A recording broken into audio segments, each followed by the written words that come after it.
Welcome to Guide Guru. We hope this video helps. You start by getting into Facebook settings quickly. Log in and open the app or site.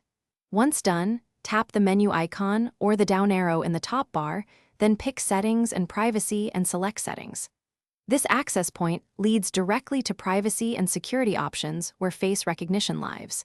Make sure you use the account that matters because the control affects that profile only.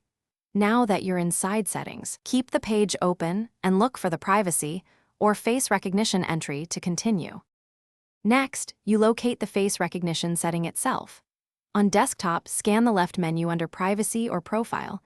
On mobile, use the settings search field and type face recognition to jump there. Facebook sometimes nests it under Profile or Face Recognition and Tagging sections, so be patient and look for that exact phrase.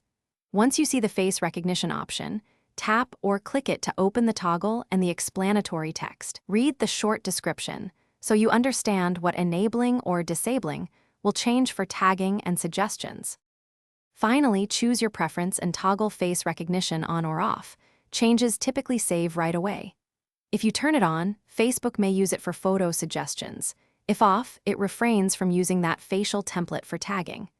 If you don't see the option, make sure your app is updated, you're in a supported region, and you're using a personal profile rather than a page.